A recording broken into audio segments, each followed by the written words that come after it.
This segment of the news is brought to you by Sun Oil Limited. Despite the recent hurdles and outside pressure, the Bahamas financial services industry continues to be that second major economic pillar for the Bahamas.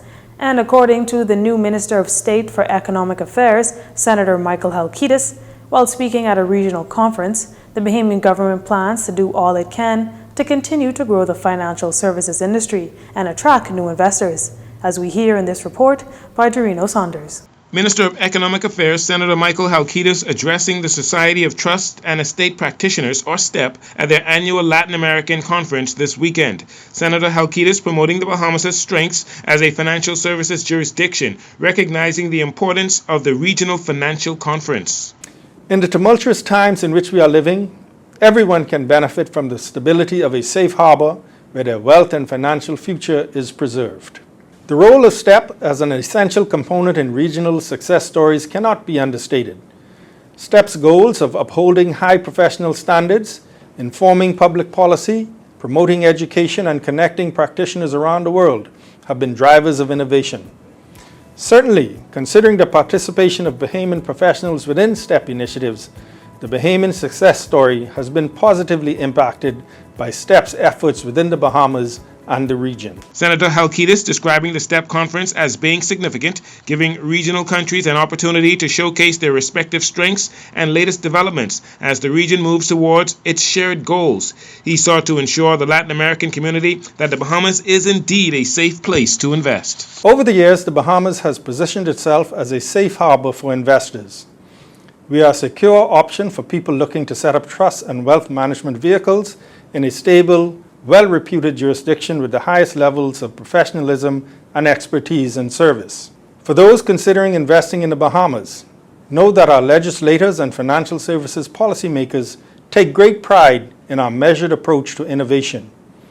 Each step that we take is carefully planned, balancing the desire for certainty with the need to adapt and stay atop emerging trends. According to the senator, past administrations have prioritized the Latin American market with a number of initiatives, and despite the Bahamas' small size, the senator noting his pride that the Bahamas plays a major role in the STEP Latin American program. The financial services industry is a big deal for us, so it is no coincidence that for such a small country, the Bahamas has the largest STEP branch in the region and the 6th largest branch in the world. Our financial services professionals are dedicated to maintaining the high standards that the Bahamas has become known for over the years. I am happy to see such a strong, robust attendance from the Bahamian delegation, even in the midst of a global pandemic. It is clear that Bahamian financial services professionals will continue to be eager participants and contributors to STEP LATAM for many years to come. STEP Latin America is the premier regional conference for trust and estate practitioners. Senator Halkitis assured listeners at the conference that the Bahamas is the ideal place for investments, and successive governments have demonstrated the country's commitment to international best practices, international tax transparency, anti-money laundering efforts, and counter-financial terrorism activities. Dorino Saunders for Jcn News. For the first time at the STEP conference, the Ministry of Economic Affairs provided fully translated promotional materials and web copies for the event's Spanish-speaking participants. Minister of National Security Wayne Munro outlining his plans for the Parliamentary Registration Department during a tour of the Farrington Road facility this morning. Minister Munro told reporters that officials are awaiting the post-mortem report from the last general election. And from there, he says this. You will have a situation where persons have issues, and certainly I've invited the 2 major parties, and anybody else listening to this who wasn't specifically invited can feel free to send us through any of their comments, critiques, so that they can be considered. This is a progressive department, and it certainly would be responsive to any concerns. Not that you can direct it, but certainly if you advance concerns, they can be addressed. So for instance, as would have been indicated, there's consideration now in addressing how the advance poll is conducted, who all may be included in that advance poll. And the Parliamentary Commissioner and his team have, in a very progressive manner, looked at being able to isolate everybody over 65. So if it's desired that seniors automatically be included in the advance poll. They would have the technology to do that. Now, during the last general election, the country's low voter turnout was partially attributed to quarantine voters being allowed to cast their vote. Asked if there would be any movement to avoid a similar issue in the future, the National Security Minister says anyone who wants to vote has to be able to present themselves to the polls, with the exception of those hospitalized. He adds that taking the actual ballots to those who may be in quarantine is something that has not been contended with. Acting Parliamentary Commissioner Lovato Duncanson also touched on recommendations made to improve the process. Some of the recommendations made would include certainly public education, enhancing our ability to inform the public of what to expect come an election day. There are other recommendations as well, such as the sanitization of the various workstations, because that also impacted the timeline that persons took to vote.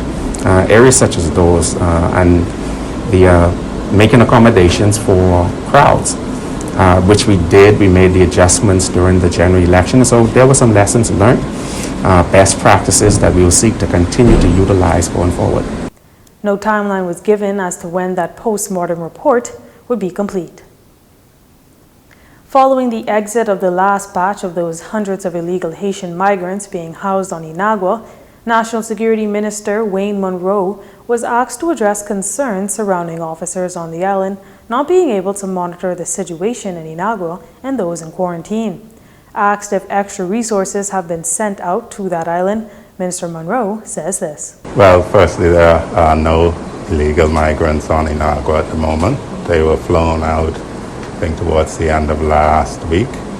The Commissioner of Police advised me that he has rotated new officers down to Inagua simply to give the ones who were there a break, as they would have been contending with both the illegal migrants and the COVID enforcement. Minister Munroe adds that the Minister of Health, Dr. Michael Darwell, asked for increased police assistance in the Barry Islands and North Eleuthera. He says his ministry has been responsive to that, sending those officers out over the weekend. So wherever the Ministry of Health determines that there needs to be upgraded monitoring by the police, a request is made, often just by the Minister of Health calling me, and then I will speak with the Commissioner of Police, who will task people to address it. It happens classically within a 24-hour cycle from the time of the request to the time of meeting the request and flying out the officers. Now, back in April 2020, the health minister at the time told reporters that the government's COVID-19 app will have a tracking element to aid in identifying when quarantined individuals step outside set virtual boundaries. Asked if that's something this government will look into implementing, Mr. Munroe says he intends to discuss this in a meeting today with the Minister of Health. Local government elections could be in the pipelines for as early as the first quarter of next year. This much coming from Acting Parliamentary Commissioner Lovato Duncanson while on the sidelines of him touring the Parliamentary Registration Department today. We've been working closely with the Department of Local Government. We know that there was a position taken that within 90 days following the cessation of the emergency orders. We're working closely with the Department of Local Government, and as soon as the Department of Local Government communicates that information to us, we would be in a position to convey that. So I do it in the first quarter next year?